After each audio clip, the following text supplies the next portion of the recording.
Hi, everybody. It's Jessica Stone at Stansberry Research, and I'm joined now by Brian Takeover of True Health Opportunities China. And of course, the big talker these last few weeks is TikTok and Microsoft, the takeover, the forced takeover of TikTok, really, Brian. I wanted to ask you, first of all, one of the things that you've said to me previously that's been so interesting is that at one point you thought TikTok would be a model for other technology companies from China trying to break and overtake the US market. TikTok, obviously, very successful in the US market, which is really why it's getting all of this attention 100 million users. What are the implications of a US company buying out TikTok and the US government taking a cut? Basically you're now unlocking the value of just the U.S. operations, giving you sort of a relative idea for how much TikTok would be actually worth globally, considering it has 100 million users in the U.S., but it also has 700 million users elsewhere, including 600 million active users in India alone.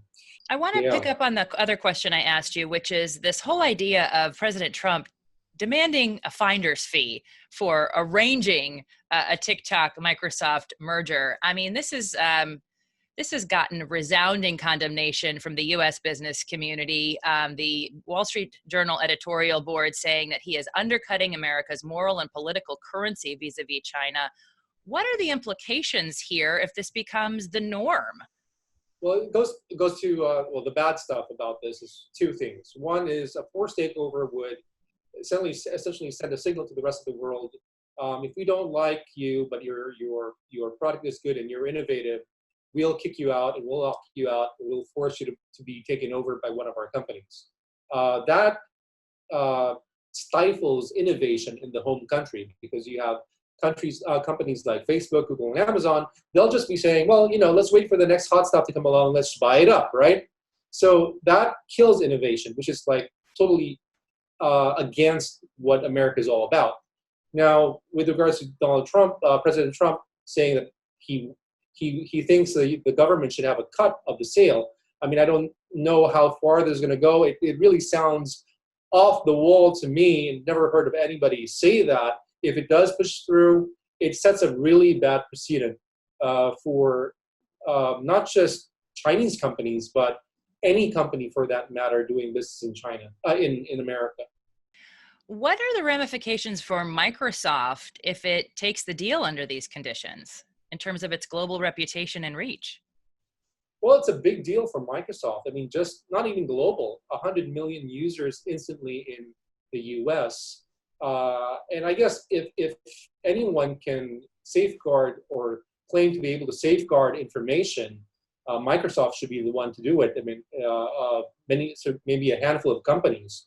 And if they have an instant social media powerhouse wherein you have, I think, I read somewhere 50 users have at least 20 million followers, and TikTok users use TikTok on an average almost an hour a day. I just question whether or not this really is a good thing for any American company to take advantage of, because then they are complicit in a forced takeover with a kickback to the government, which sends a signal, right? I mean, what is to stop any other country around the world from making this the norm? The U.S. operations of TikTok is being valued at $40 billion, okay? It's not small fry, it's huge. And you're right. I mean, if Microsoft agrees to a deal that that basically undercuts everything that is, that we know about fair play, about fair business. Do you think these terms could kill the deal? I think it's a very big possibility. I mean, I really don't think that it's possible that it will push through, that the government was going to get a cut of the deal. I mean, a lot of people have voiced objections to it. Even, top politicians have voiced their objections to it, even in the Republican camp. So I really don't think that this is going to fly, but I think the deal might be brokered, and maybe some tax has to be paid, but that's it. I mean, it can't be what President Trump said, the majority of the proceeds should go to the government. I mean, that's tantamount to highway robbery. I mean, yeah, Uber was forced out of China, right? But it was allowed to retain an 18% stake in the combined entity. which later resulted in billions of dollars of gains for Uber. What I would be interested to know from you is, you do business in Asia, you live and work in Asia. What is the scuttlebutt? What is the talk in Asia about how this impacts the operation of U.S. companies in Asia? And what are Chinese companies saying? I haven't heard of any sort of retaliation in China's part. If it does happen, I expect there will be. Yeah, But because the Chinese government, as much as said, we're going to retaliate, and there isn't a big gap between private and public in China, as we know. Yep, and there are more than a handful of U.S. companies with significant operations in China. I mean, just the companies that do business in China alone and sell products to the Chinese, they generate over $350 billion a year in revenues in China. And that's going to be all put at risk if this is the way we're going to go about dealing with Chinese companies doing business in the U.S. What I'm also worried about is which Chinese companies doing business in the U.S. would be next. I mean, you have Alibaba with a big presence in the U.S. in terms of they're helping out American small medium enterprises tap in the global market. They're helping. They're giving them access to Alibaba's global network, to be able to sell things not just into China but to all over the world.